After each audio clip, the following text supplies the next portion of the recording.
উত্তরবঙ্গের বিভিন্ন প্রান্ত থেকে আপনারা হাজারে হাজারে অনেক আগে থেকে এসেছেন।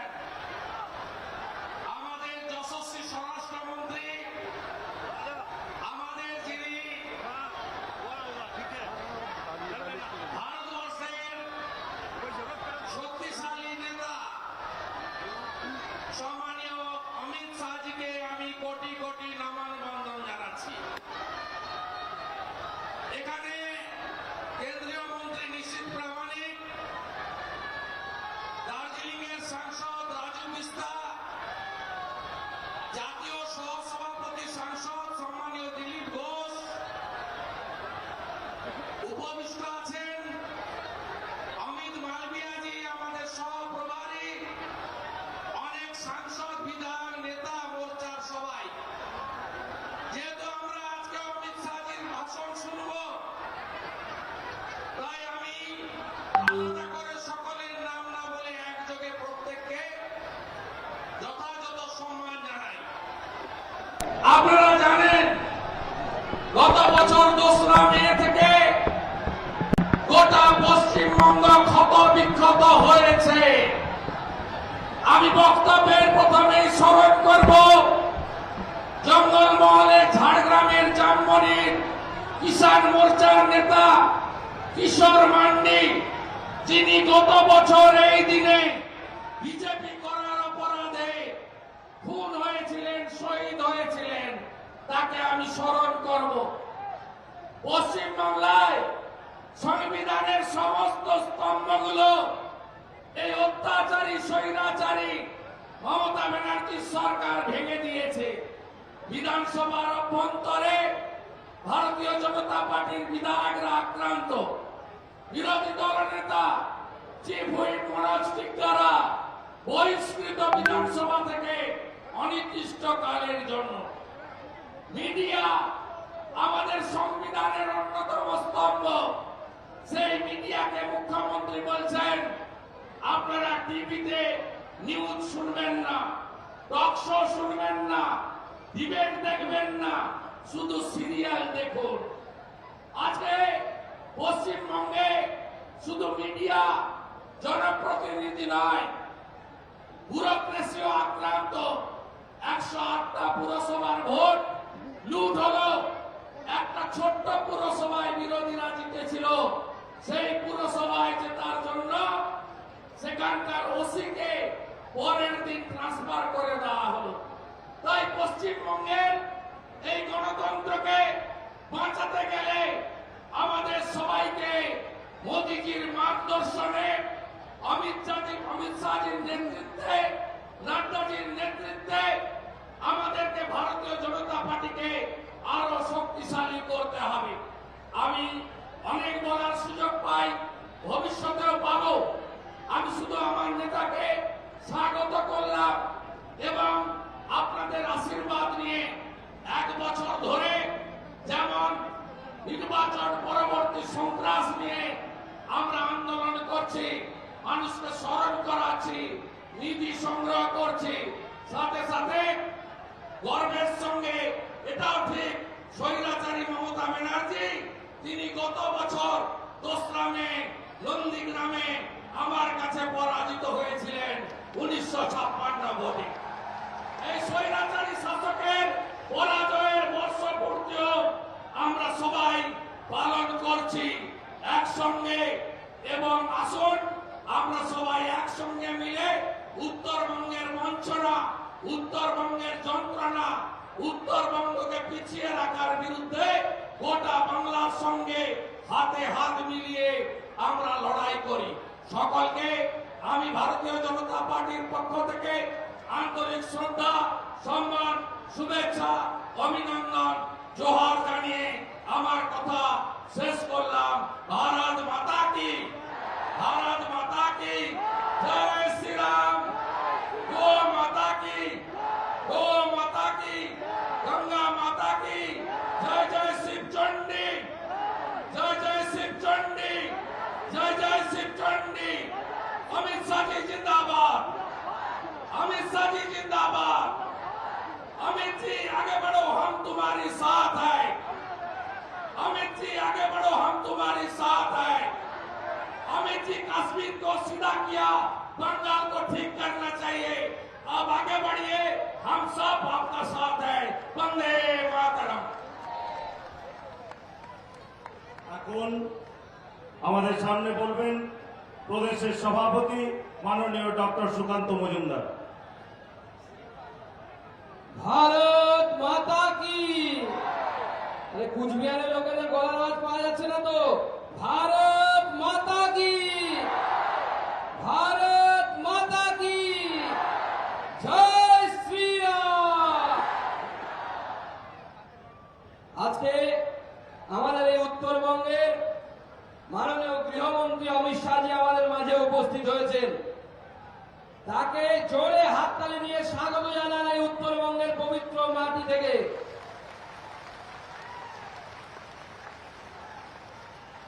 মাননীয় অমিত শাহজি আজকে আমাদের মধ্যে উপস্থিত আছেন।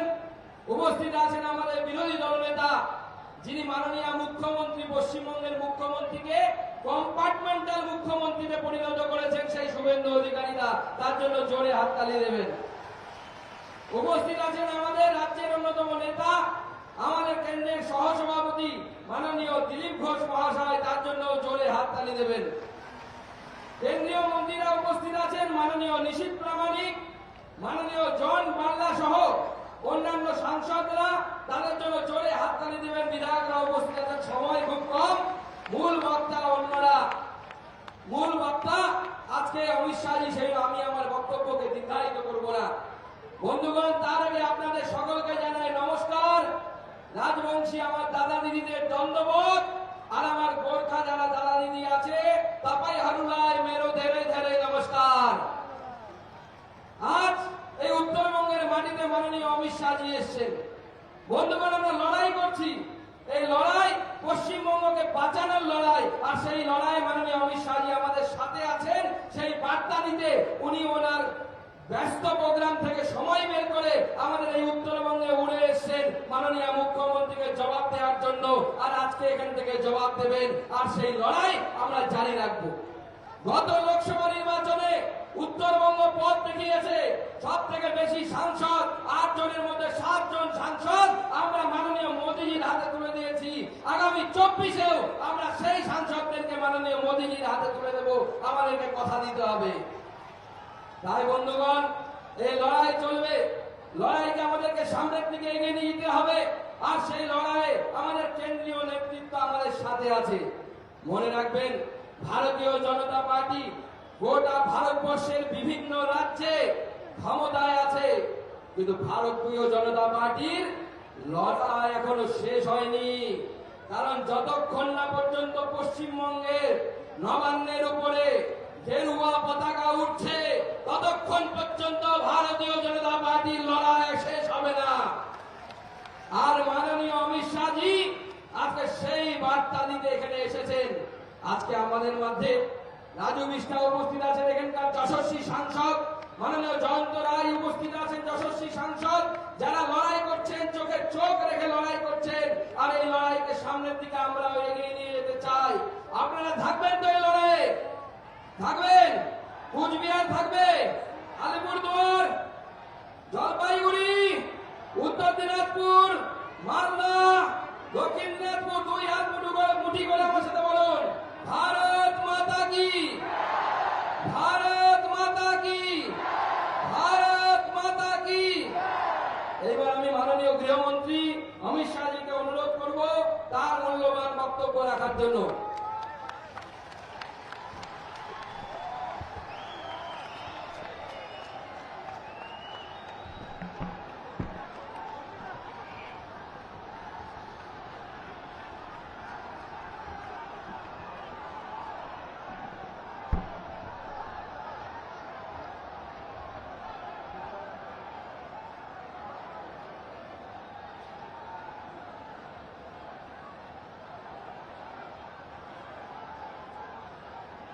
मेरे साथ जोर से बोलिए, भारत माता की। अरे भाई, ये उत्तर बंग वालों की आवाज को क्या हो गया है? कलकत्ते में ममता दीदी तक हमारी गूंज जानी चाहिए। दोनों हाथ उठाइए, परिवर्तन के संकल्प की मुट्ठी भींचिए और प्रचंड आवाज से बोलिए, भारत माता की, भारत माता की। मंच पर उपस्थित हमारे सांसद और प्रदेश अध्यक्ष श्रीमान सुकांत मजूमदार जी, बंगाल विधानसभा में प्रतिपक्ष के नेता शुभेंदु अधिकारी जी, भारतीय जनता पार्टी के राष्ट्रीय उपाध्यक्ष और पूर्व अध्यक्ष दिलीप घोष जी, केंद्रीय मंत्री निशित प्रामाणिक जी, जॉन बाला जी, मंच पर उपस्थित सारे सांसद और विधायकगण, भारतीय जनता पार्टी के पदाधिकारीगण और आज उत्तर बंग की ये विराट जनसभा में आए हुए सभी मेरे प्यारे भाइयों, बहनों, माताओं और मेरे जिगर के टुकड़े जैसे युवा मित्रों को मेरा प्रणाम। मित्रों, आज बहुत समय के बाद, 1 साल के बाद मैं बंगाल की भूमि पर आया हूं। क्यों 1 साल के बाद आया, बाद में बताता हूं मैं, मगर जब यहां पर आया हूं तब रामकृष्ण परमहंस, स्वामी विवेकानंद, गुरुवर टैगोर, ईश्वर चंद्र विद्यासागर, नेताजी सुभाष चंद्र बोस, श्यामा प्रसाद मुखर्जी, खुदीराम बोस, बंकिम बाबू, चैतन्य महाप्रभु, श्री अरविंद, ये सभी की ये पवित्र बंगाल की भूमि को मैं प्रणाम कर कर मेरी बात की शुरुआत करना चाहता हूं। भाइयों बहनों, आज मैं उत्तर बंगाल में आया हूं तब ठाकुर पंचानन वर्मा, स्वर्गीय जगत दीपेंद्र नारायण जी, उनको भी प्रणाम कर कर मेरी बात की शुरुआत करना चाहता हूं। मित्रों, उत्तर बंग की ये भूमि आनंदमय भट्टाचार्य, देवेश रॉय, श्रीमती मंटू घोष, लुई बैंक्स, भगत बहादुर बुढ़ापीर जी और श्रीमान गंभीर नेपाली की भूमि है। ये भूमि को मैं प्रणाम कर कर मेरी बात की शुरुआत करना चाहता हूं।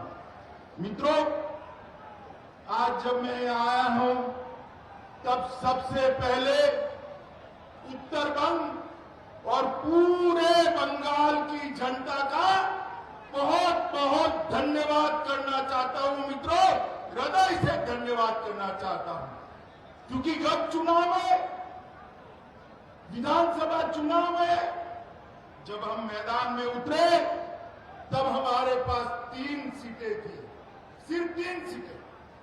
आप लोगों ने भारतीय जनता पार्टी को 3 से बढ़ाकर 77 सीटों का विजय दिलाया।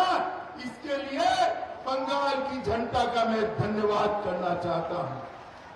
भारतीय जनता पार्टी को विधानसभा चुनाव में 2,88,00,000, मैं फिर से बोलना चाहता हूं, 2,28,00,000 वोट देकर आपने गांव-गांव में भारतीय जनता पार्टी को मजबूत किया है।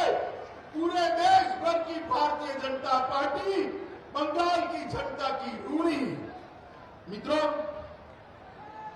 आप सबने, बंगाल की जनता ने एक मैंडेट दिया कि तीसरी बार ममता दीदी को मुख्यमंत्री बनाइए। हम तो लोकतंत्र में विश्वास करने वाले लोग हैं।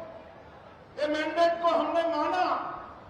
हम सोचते थे माँ, माटी और मानुष का नारा देने वाली दीदी जब 3 बार बंगाल की जनता मुख्यमंत्री बनाई, तब अब तीसरी बार सुधरेगी, वो सुधर जाएगी, ऐसा हम मानकर चलते थे। 1 साल तक राह दिखा।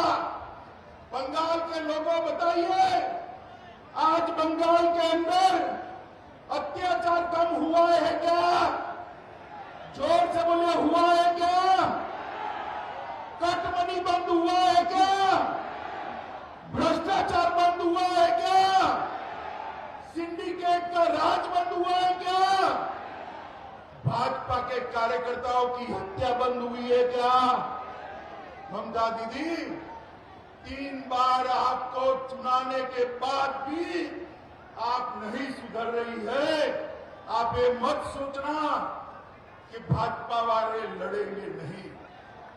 मैं आज यहां उत्तर बंग की भूमि पर कहकर जाता हूं, जब तक आप बंगाल की जनता पर अत्याचार, भ्रष्टाचार, कटमनी और सिंडिकेट का राज समाप्त नहीं करेगी, भारतीय जनता पार्टी आपके खिलाफ अपनी लड़ाई चालू रखेगी और उसको परिणाम तक हम पहुंचाएंगे। आप क्या सोचते हो कि बंगाल के गरीबों का अधिकार आप लूटोगे और भारतीय जनता पार्टी चुप रहेगी? संभव ही नहीं। हम तो मोदी जी के नेतृत्व में सोनार बांग्ला का स्वप्न लेकर बंगाल के अंदर निकले। मित्रों, अभी अभी चुनाव के बाद जो हिंसा हुई है, वो हिंसा के बाद मानव अधिकार आयोग ने कहा कि यहां पर कानून का राज नहीं है, यहां पर जो सत्ता में है उनकी इच्छा का राज चल रहा है।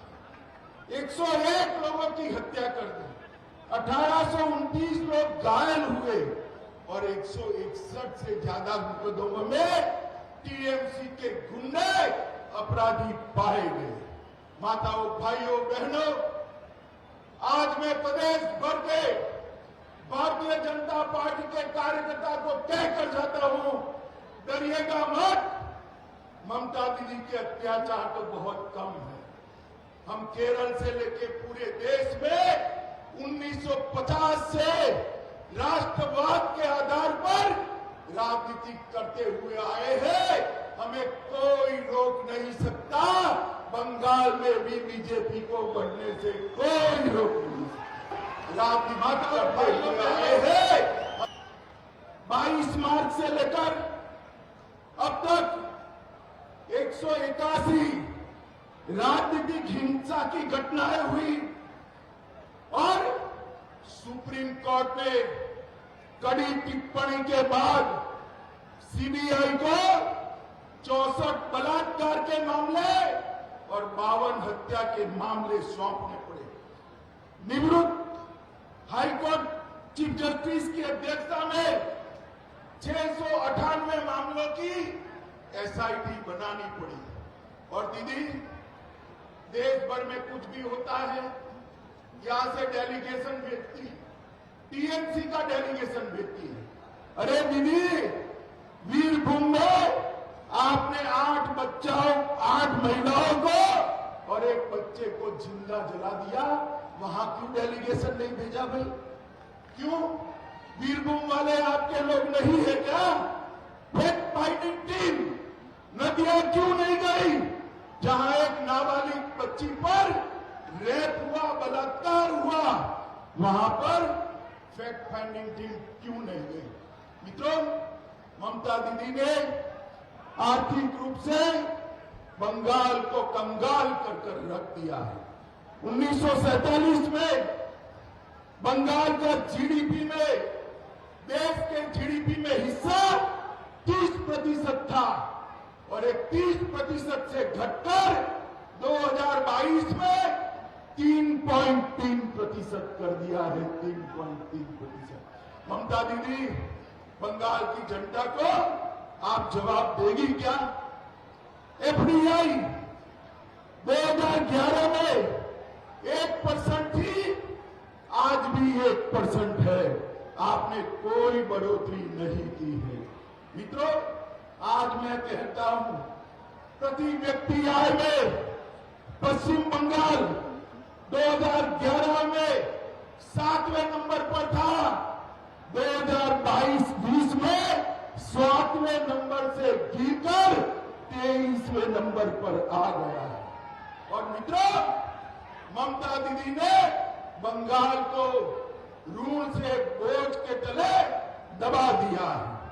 वेस्ट बंगाल का कुल खर्च 2011 में 1.9 लाख करोड़ था, 2022 में 1.9 लाख करोड़ से बढ़कर 5.5 लाख करोड़ करने का काम ममता दीदी ने किया है।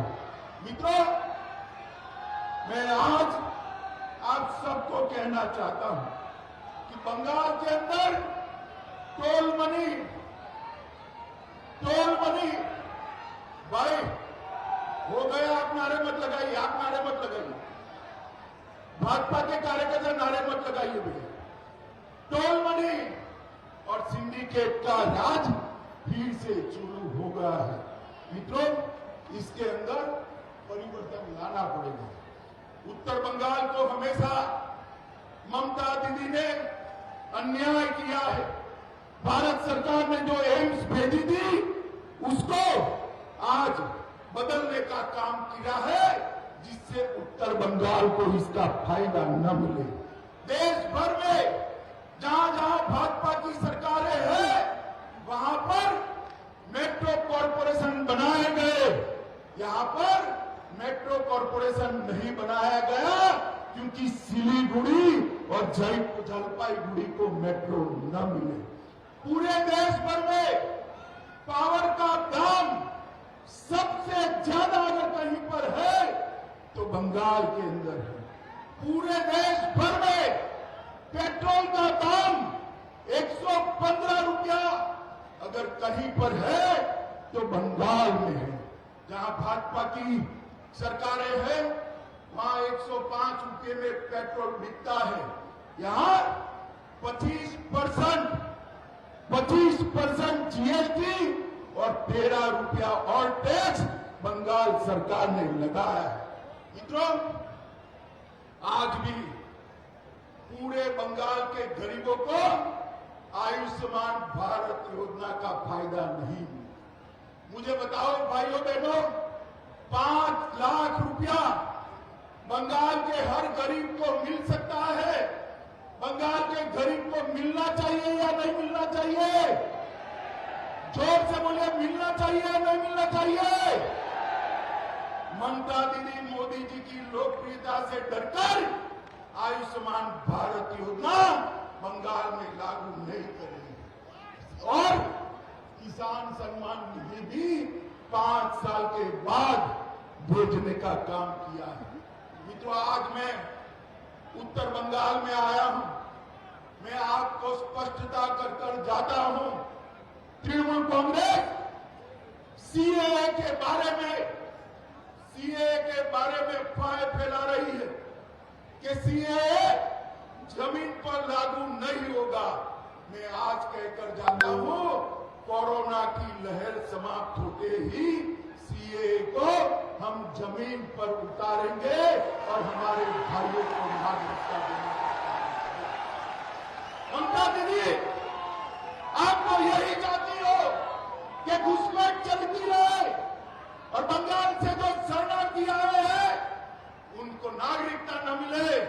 मगर कान खोलकर तृणमूल वाले सुन ले, सीएए वास्तविकता था, वास्तविकता है और वास्तविकता रहने वाला। इसलिए आप कुछ नहीं बदल सकते हो। माताओं, भाइयों, बहनों, ये नॉर्थ बंगाल हमारा पूरे उत्तर पूर्व से जोड़ने वाला प्रवेश द्वार है। यहां पर बंगाली, गोरखा, राजवंशी, आदिवासी, कोच, मेचे, राभा, टोटो और हिंदी भाषी सब एक दूध में जैसे शक्कर मिल जाती है, इस तरह से रहते हैं। टीएमसी इसमें भेद कराना चाहती है। मैं आपको बताता हूं, इसमें कोई भेद नहीं। और ममता दीदी, आपकी पार्टी उत्तर बंगाल की जनसांख्यिकी को बदलना चाहती है, यहां पर बहुलता बदलना चाहती है। हम बदलने नहीं देंगे, घुसपैठ को होने नहीं देंगे। आप समझ कर चलें।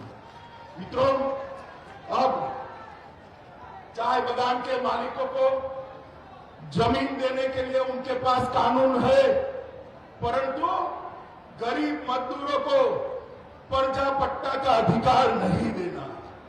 वह जल जीवन मिशन सिर्फ 19% खर्च किया। उत्तर बंगाल में एक भी बड़ा उद्योग नहीं लाए। राजवंशी, आदिवासी और गोरखा भाइयों के लिए आपने बटालियन बनाने का वादा किया था ममता दीदी, क्या हुआ? जरा हिसाब मेरे राजवंशी और गोरखा भाइयों को दीजिए। माताओं, भाइयों, बहनों, तृणमूल कांग्रेस की एक सोची समझी बोलकर घूम जाने की आदत रही। अब सब लोग इससे जानते हैं। मोदी जी ने देश भर में 80 करोड़ लोगों को, मेरे साथ जोर से ताली बजाकर स्वागत करना, मोदी जी ने देश भर में 80 करोड़ लोगों को 2 साल से 5 किलो अनाज प्रति माह प्रति व्यक्ति फ्री ऑफ कॉस्ट। और ममता दीदी मोदी जी के भेजे हुए थैलों पर अपना फोटो चिपका रही है। बंगाल वाले नहीं जानते हुए थे। मुझे बताओ, बंगाल के भाइयों बहनों, टीका फ्री ऑफ कॉस्ट किसने दिया? जोर से बोलो, मोदी जी ने दिया या दीदी ने दिया? जोर से बोलो, किसने दिया? और जोर से बोलो, किसने दिया? हर गरीब को 5 किलो अनाज मुफ्त में किसने दिया? जोर से बोलो, किसने दिया? उत्तर बंगाल को 4 लेन एलिवेटेड कॉरिडोर देने का काम भी मोदी जी ने लिया है। कोरोनेशन ब्रिज 1100 करोड़ के खर्चे से बनने जा रहा है। हवाई अड्डा बागडोगरा का 1300 करोड़ के खर्चे से उसका आधुनिकीकरण हो रहा है। नेशनल हाईवे 10 को 800 करोड़ रुपए के खर्चे से नया बनाने का काम चल रहा है। गोरखपुर से सिलीगुड़ी तक, ध्यान से सुनना, गोरखपुर से सिलीगुड़ी तक 30,000 करोड़ रुपया के खर्चे से 542 किलोमीटर का रोड बनने की शुरुआत हुई। सेवक रंगपुर रेल लाइन हमने शुरू किया है और इंटीग्रेटेड चेक पोस्ट भी बनाया है। मित्रों, न्यू जलपाईगुड़ी रेलवे स्टेशन का विकास 350 करोड़ रुपया से भारतीय जनता पार्टी की सरकार करने वाली है। और पूरे बंगाल में लगभग 4,000 करोड़, 4,400 किलोमीटर रेलवे 55,000 करोड़ के खर्चे से मोदी जी ने बनाना शुरू किया है। पर्यटन एक्टिविटी के लिए पर्वतमाला योजना के तहत ये राजू यहां बैठा है, राजू जोर से ताली बजाना, दार्जिलिंग को इसमें कवर कर दार्जिलिंग के पर्यटन को बढ़ावा देने तो गोरखा भाइयों बहनों को भी दीदी हमेशा गुमराह करती। मैं आज मेरे गोरखा भाइयों बहनों को कहने आया हूं, अगर कोई एक पार्टी है जो गोरखाओं के हित में सोचती है तो केवल और केवल भारतीय जनता पार्टी। हमने कहा है कि संविधान की मर्यादाओं के तहत सारी समस्याओं का स्थायी राजनीतिक समाधान ढूंढ लिया जाए। दीदी, जीटीए चुनाव से गोरखाओं की समस्याओं का समाधान नहीं होने वाला है, आप समझ कर रखिए। माताओं, भाइयों, बहनों, मैं आज समग्र इस बड़ी रैली के माध्यम से इसके बाहर भी हजारों हजारों लोग रोड पर खड़े हैं। इस बड़ी रैली के माध्यम से कहने आया हूं, ममता दीदी के कटमनी के खिलाफ, सिंडिकेट के खिलाफ, अत्याचार के खिलाफ, भ्रष्टाचार के खिलाफ, गुंडागर्दी के खिलाफ और राजनीतिक हत्याओं के खिलाफ भारतीय जनता पार्टी की लड़ाई चालू है। भारतीय जनता पार्टी तब तक चैन से नहीं बैठ सकती जब तक टीएमसी के अत्याचारी शासन को हम उखाड़ कर फेंक नहीं देते। भाइयों बहनों, 1 साल का मौका दिया था उनको, 1 साल का, सुधर जाइए, मगर नहीं सुधरे, 7वें आसमान पर रहते हैं। मैं उनको कहने आया हूं, अच्छे अच्छों का मिजाज जनता बदल देती है भाई, ये लोकतंत्र है। बदल सकते हो या नहीं बदल सकते हो आप? जोर से बोलो, बदल सकते हो या नहीं बदल सकते हो? भाइयों बहनों, भारतीय जनता पार्टी ये महान पश्चिम बंगाल के अंदर फिर से एक बार लोकतंत्र प्रस्तापित हो, इसके लिए सब कुछ करेगी, इसका वादा देकर मेरी बात को समाप्त करता हूं। मेरे साथ दोनों हाथ उठाइए, दोनों हाथ उठाइए, मजबूती से लड़ने के संकल्प के साथ मुट्ठी भींचिए और प्रचंड आवाज से बोलिए, भारत माता की, भारत माता की, भारत माता की, वंदे वंदे वंदे।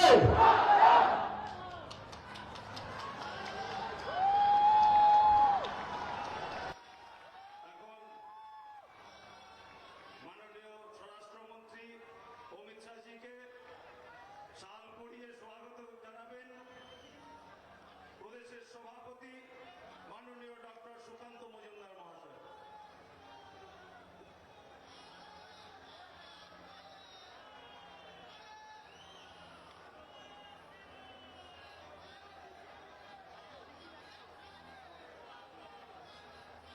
পুষ্পস্তবক দেবেন পশ্চিমবঙ্গের বিরোধী দলনেতা মাননীয় শুভেন্দু অধিকারী মহাশয়।